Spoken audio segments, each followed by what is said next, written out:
Welcome to this video series on review of sessions at the annual Yoga Therapists Conference. I just got back from SYTAR, which stands for the Symposium on Yoga Therapy and Research. As a yoga therapist, I felt engaged and inspired. It was the first time we were able to get together in person for a couple of years. And what I want to do in this video series is review each session that I attended through the lens of mental, emotional, spiritual, behavioral well-being for children and families, since that's my area of expertise and interest. My name is Mira Binzen. I'm a yoga therapist since about 2005. I've been teaching yoga to children and families since 1999, studying it for myself since I was a teenager. I'm also a certified iRest yoga nidra teacher, and I have a degree in child psychology. We've been teaching people to teach yoga to children since 2002. And so this video is for you if you have an interest in holistic principles for children's mental, emotional, social, spiritual, behavioral well-being, that whole picture. So you might be a mental health professional yourself, you might be a yoga therapist or interested in yoga therapy, or a yoga teacher, or anyone else who works with children and wants to further explore these holistic principles.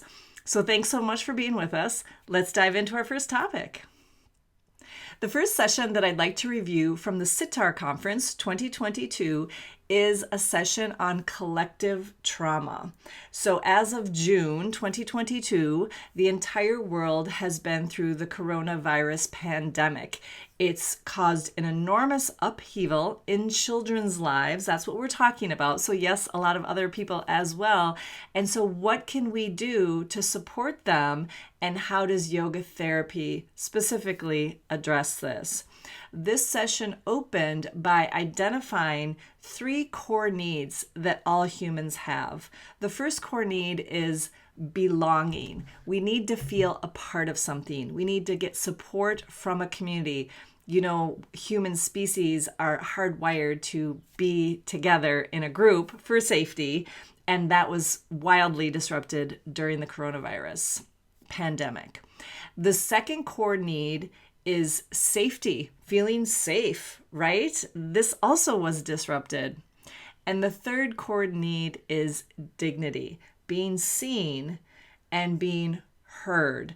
And for a lot of people in the last couple of years specifically, and ongoing for a while, don't feel seen and they don't feel heard. They're marginalized in one way or another. So the collective trauma that we've been experiencing as a result of variety of social things has caused us to not have these 3 core needs met. Violence in schools has left children feeling unsafe and not having their dignity respected, like I can go to school and be safe there, right? There's been a lot of social unrest that's been going on in our communities during this time as well. So mental health crisis that the children in our world are facing today was already underway before March 2020 when everything shut down for the pandemic. And that has been exacerbated. Think about this developmentally. A 2nd grader in 2020 is now a 5th grader.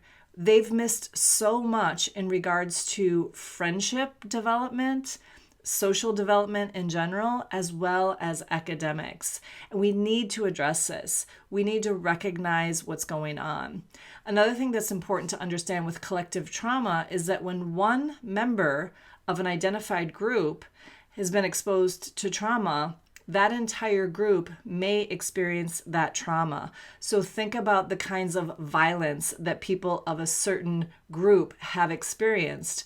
All the people in that group are potentially exposed to that trauma as well. So we really need to recognize that. And the way that we can do that is by, when we work with children and families, to really ask them, like, how are you doing? Do you feel like you belong?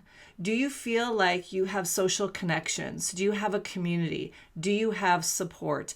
If not, then our work, our therapy, is to help them develop, recreate a sense of belongingness. We want to ask them, do you feel safe? Do you feel safe when you go to school every day? That should be a given, but right now it's not for several different reasons. We don't know. We need to ask each individual person that we work with, do you feel safe? And to talk about that and to make a plan, specific activities and actions and choices and lifestyle programs in place where they can start to regain a sense of safety. We also want to ask people, do you feel seen?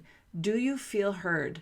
Is your sense of dignity intact? And if not, we want to develop programming that supports that. In other words, due to the collective trauma that we have all experienced, our core needs of belonging and safety and dignity have been disrupted, and we need to find out with each individual to what extent those disruptions have occurred and what we can do to help rebuild those core needs. Another point that was made during this session on collective trauma was called cascading trauma. Something happens, but you don't have a chance to grieve or recover because there's another trauma or the trauma is continuing to occur. So again, think about the cascading trauma of the pandemic. Think about the cascading trauma of gun violence. Think about the cascading trauma of social unrest. Something happens, something else happens, something continues to happen. So there's this ongoing trauma where people don't have a chance to recover from that trauma, to grieve the loss of whatever's happened, and to move through their feelings and their experience of it. And so we talked about resiliency and helping to help people develop resiliency in the face of cascading collective trauma.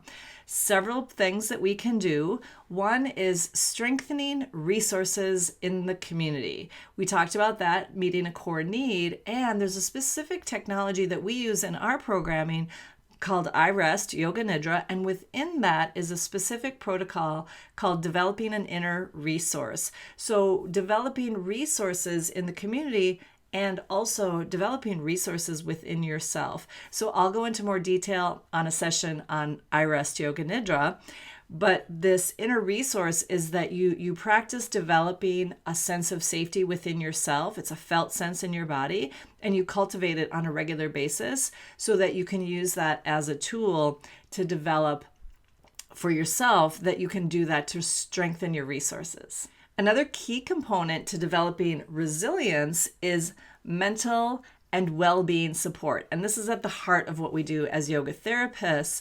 We're helping people to become more aware of their mental states and to direct their mental states, as well as an entire lifestyle of well-being. So we address sleep, we address eating, we address schedule, we address free time. All of these things are really important, and this is key to helping people develop resilience as well, and it's at the heart of a yoga therapy practice. They also talked about resilience building activities, including yoga and nature walks. I wrote a book called Anxious to Awesome, a practical guide for the whole family, and I talk about 5 areas of life where we need to feel connected and be aware of in order to experience total well-being. Those 5 areas are your body, breath, mind, nature, and people. So the yoga practices of breath regulation, meditation, the physical postures, and spending time in nature and being connected to people. So those were listed in this session about building resiliency. It was also suggested to build in virtual programming. We all had to go virtual for a while, and now we're moving back to more in-person, and yet there are still people who are isolated for various reasons. And so to really be aware, if someone's not coming into our physical space, that they're out there, they may be lonely, they may need outreach. And so how can we provide virtual programming to make sure that people feel a part of some kind of program, some kind of a community, and that as a way to help develop resilience?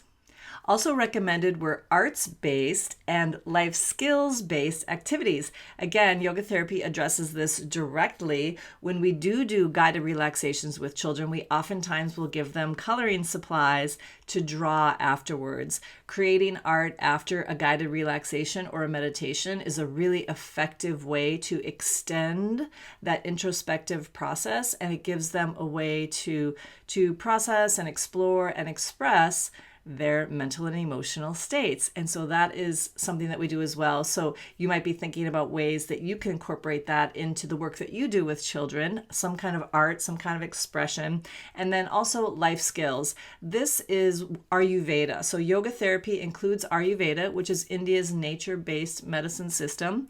And so, again, looking at lifestyle choices as a way to develop resilience, from what people are eating to what their schedule is like, their sleep routine, and that kind of thing. A key factor in developing resiliency is to cultivate a sense of agency, to recognize that you have the power to make choices and that you can do things for yourself to feel better. And this also is at the heart of the work that we do.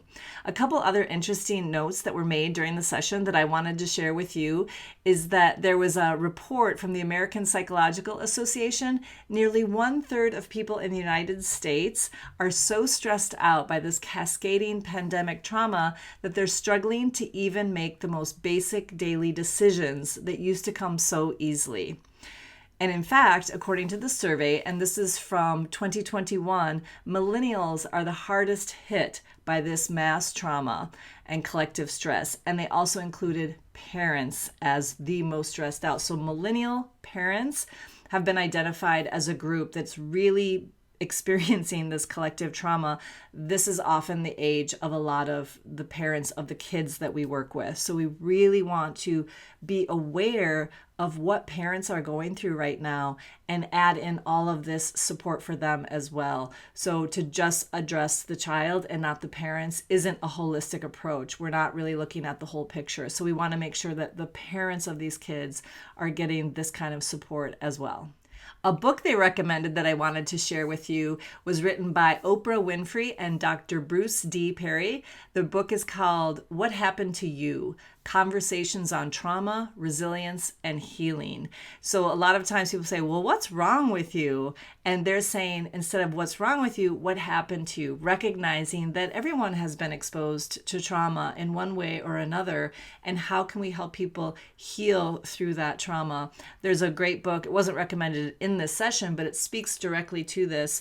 The Body Keeps the Score by Bandel Vanderkolk. And he is a expert in trauma-informed therapy and physical movement like yoga. One aspect of yoga is a really beneficial tool to use as well. So whatever your area of expertise or interest, using the body to address the mind is key. It must always be included. It doesn't have to be yoga postures. It could be Tai Chi. It could be other sports or activities that people enjoy doing that are leaving them feeling balanced and not stressed out because they were competing or something like that. So having the physical component is really important for emotional, social, spiritual, behavioral health.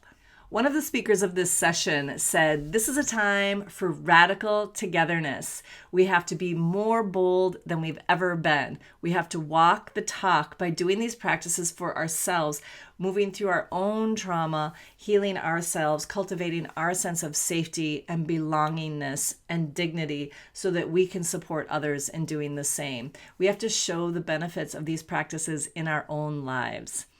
Another really interesting note was from a PA, a physician's assistant, and she talked about the collective trauma specifically of healthcare workers. They were really left exposed and unsupported for a long period of time. There's an enormous high burnout in the healthcare field. She talked about physician suicides, which was a shockingly high number, and that many of those physicians were women, and so that was something I wasn't aware of. She also said that 30% of nurses plan to quit in 2022. So there is another population that needs support from the collective trauma, and to be aware of, as our clients and students are seeking support from the healthcare space that there's a lot of trauma there as well. So just something to be aware of as we explore collective trauma. So let's keep this conversation going. If you have a question or a comment, something from your perspective that you'd like to share or ask, we would love to continue to be in conversation about that as we support each other in supporting children and families in our communities experiencing robust mental, emotional, spiritual, and behavioral well-being.